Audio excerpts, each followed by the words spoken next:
पूर्वजों की भूमि अपने नाम जमाबंदी कैसे करवाए। जी हाँ दोस्तों, ये काम आपको आज करे कल करे, लेकिन कुछ ना कुछ दिन के बाद आपको ये काम करने होंगे। और जैसा कि आप सभी व्यक्ति को मालूम है कि बिहार में सर्वे चल रहे हैं और बिहार में आपका फार्मर आईडी कार्ड भी बनाए जा रहे हैं। तो अब ये कंडीशन यहाँ पर लगा दिए गए कि जब तक आप अपने नाम से जमाबंदी क्रिएट नहीं करवा लेते हैं, अपने पूर्वजों की जमीन अपने नाम नहीं करवा लेते हैं, तो आपके नाम पर फार्मर आईडी कार्ड नहीं बनाए जाएंगे। तो इस कंडीशन में आपको ये जरूरी पड़ गया है कि अब आपको जो है यहाँ पर अपना पूर्वजों का जो जमीन है वो आपको अपने नाम से जमाबंदी क्रिएट करने ही होंगे, अन्यथा आप जो है फार्मर आईडी कार्ड नहीं बना पाएंगे। और किसान से रिलेटेड जितने भी यहाँ पर जो बेनिफिट सरकार के द्वारा दी जाती है वो सारे लाभों से आप यहाँ पर वंचित रह जाएंगे। आपका फार्मर आईडी कार्ड ही नहीं बनेगा तो आपको कोई भी लाभ यहाँ पर नहीं मिलने वाले हैं। तो बहुत सारे लोग पहले जो है यहाँ पर बिना जमाबंदी क्रिएट किए तो वो पूर्वजों की जमीन को यहाँ पर जो शो करा करके अपने नाम से यहाँ पर जो है वो क्या करते, किसान कार्ड बना करके जो पीएम किसान सम्मान निधि योजना का जो यहाँ पर लाभ ले रहे थे। और सरकार के द्वारा जितने भी यहाँ पर जो है पीएम किसान सम्मान निधि योजना और किसानों को जितने भी बेनिफिट दी जा रही थी, सारी योजनाओं का लाभ आप बिना अपने जमीन यहाँ पर अपने नाम से जमाबंदी दिखाए आप ले पा रहे थे। लेकिन अब आप ऐसा नहीं कर पाएंगे।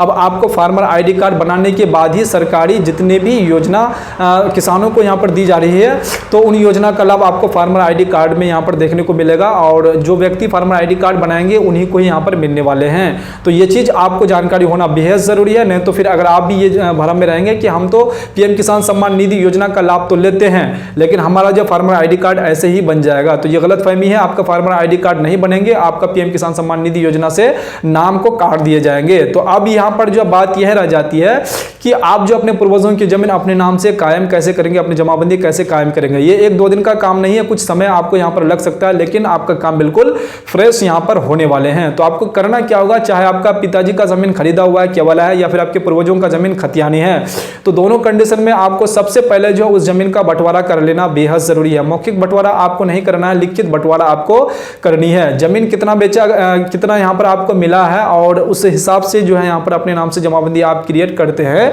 तो आपको बाद में किसी भी प्रकार की कोई समस्या नहीं होगी और उससे रिलेटेड कोई यहां पर जो विवाद नहीं होगा और आपको सर्वे कराने में किसी भी प्रकार की कोई समस्या यहां पर नहीं होने वाले हैं। तो आपको सबसे पहले करनी क्या है कि उसका तो आपको यहां पर लिखित बंटवारा करना है। आपको 100 रुपए का स्टाम्प पेपर लेकर के आपको यहां पर करना क्या है, आप जो यहां पर कोर्ट के द्वारा भी करवा सकते हैं, अंचल के द्वारा भी करवा सकते हैं और आप जो है यहां पर अपना यहां पर सरपंच के द्वारा भी आप यहां पर जो लिखित बंटवारा आप करवा सकते हैं। तो ये लिखित बंटवारा आपको यहां पर करवा लेनी है। उसके बाद आपको अपना वंशावली भी आपको यहां पर क्रिएट करवा लेने की, उस वंशावली में कितने यहां पर जो है आपका हिस्सेदार है, सारे हिस्सेदारों के यहां पर नाम यहां पर रहने वाले हैं, सबका यहां पर सिग्नेचर रहने वाले हैं। ये चीज आप जो यहां पर अपना जो यहां पर ब्लॉक से भी बनवा सकते हैं, अपने अंचल से भी बनवा सकते हैं या फिर आप अपना कोर्ट से भी यहां पर बनवा सकते हैं या फिर आप अपना जो यहां पर सरपंच के द्वारा भी बनवा सकते हैं। इसका वीडियो मेरा चैनल पर यहां पर बना हुआ है, जाकर के आप उसे देख सकते हैं। तो उसके बाद यहां पर जो है आपका वंशावली बनने के बाद आपको जो है उस जमीन का आपको रसीद यहां पर ले लेना है। तो आपका यहां पर 3 चीज हो जाते हैं। पहले सबसे पहला तो आपका यहां पर जो चाहे केवला है या फिर खतियान है उसका आपको 6 पड़ते लगने वाले हैं।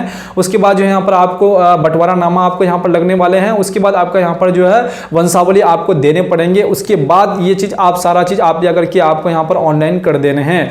तो जैसे ही आप ऑनलाइन कर देते हैं तो कर्मचारियों के द्वारा वेरीफाई करके, सीओ के द्वारा वेरीफाई करके आपका यहां पर जो है बंटवारा यहां पर जो हर एक भाइयों के नाम से अलग अलग कर दिए जाएंगे और हर एक भाई हर एक हिस्सेदार के नाम से जो अलग अलग जमाबंदी क्रिएट कर दिए जाएंगे। उसके बाद अगर आप यहां पर जो है करने के बाद जो अपने नाम से अगर जैसे ही वो यहां पर क्रिएट हो जाते हैं तो उसके बाद आप जो है अपना फार्मर आईडी कार्ड बनवा सकते हैं। चाहे आपके पास जितना भी जमीन है, सिर्फ आपके नाम से वो जमीन यहां पर शो होना चाहिए। उसके बाद अपना फार्मर आईडी कार्ड जैसे ही बना लेते हैं तो बनाने के बाद तब आप जो है यहां पर जितने भी सरकार के द्वारा जो यहां पर किसानों को लाभ दी जाती है तो इस कार्ड के माध्यम से आप उस लाभ का जो है यहां पर फायदा यहां पर आसानी से यहां पर उठा सकते हैं। तो ये चीज सारा चीज यहां पर होने के बाद अपने नाम से जमाबंदी क्रिएट होने के बाद आपको अपने किसान सलाहकार से यहां पर आपको कांटेक्ट कर लेना है या फिर आप सीएससी सेंटर में जाकर के आपको अप्लाई कर देनी है। उसके बाद आपको फॉर्म जैसे जमा हो जाएंगे उसके बाद आपके नाम से यहां पर जो फार्मर आईडी कार्ड क्रिएट कर दिए जाएंगे। अगर आप सीएससी सेंटर में नहीं जाते हैं तो अपने किसान सलाहकार से आप कांटेक्ट करके उनको पेपर अगर जमा करवा देते हैं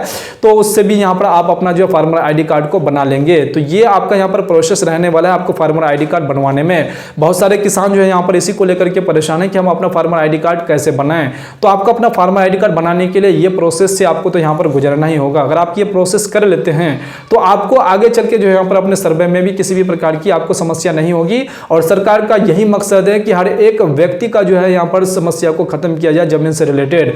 अगर आप अपने जमीन से रिलेटेड इस तरह की अगर आप समस्या खत्म कर लेते हैं, खास करके बंटवारा को लेकर के, तो बंटवारा जैसे ही आपका हो जाते हैं तो मैक्सिमम लोगों का जो है यहाँ पर विवाद यहीं पर खत्म हो जाएंगे, क्योंकि मैक्सिमम लोग जो है यहाँ पर बंटवारा ना करने के कारण जो है एक भाई दूसरे भाई की जमीन को यहाँ पर दूसरे भाई के हिस्से को बेच देते हैं और बाद में उसे कोर्ट कचहरी का चक्कर लगाते रहना पड़ता है। तो अब ऐसा नहीं है। अगर आप पीएम किसान सम्मान निधि योजना का लाभ लेना चाहते हैं, किसान का यहाँ पर जो पूरा बेनिफिट लेना चाहते हैं, तो आपको फार्मर आईडी कार्ड बनाने पड़ेंगे और अपने नाम से जमाबंदी क्रिएट करने पड़ेंगे। अपने नाम से पूर्वजों की जो जमीन है वो आपको बंटवारा करने ही पड़ेंगे। अगर आप नहीं करेंगे तो आपके नाम से यहाँ पर जो है फार्मर आईडी कार्ड क्रिएट नहीं किए जाएंगे। उम्मीद करता हूं कि आपको ये सारी बातें समझ में आ गए होंगे।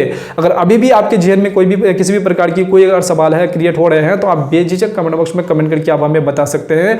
अगर आपको ये वीडियो हेल्पफुल लगा है तो वीडियो को लाइक करना बिल्कुल नहीं भूलिएगा और चैनल को भी साथ में सब्सक्राइब जरूर कर दीजिएगा और एक प्यारा सा कमेंट जरूर कीजिएगा कि आपको जो है यहाँ पर क्या परेशानी अभी हो रही है, ये आपका जो है यहाँ पर किसान कार्ड, ये आपका फार्मर आईडी कार्ड बनाने को लेकर के।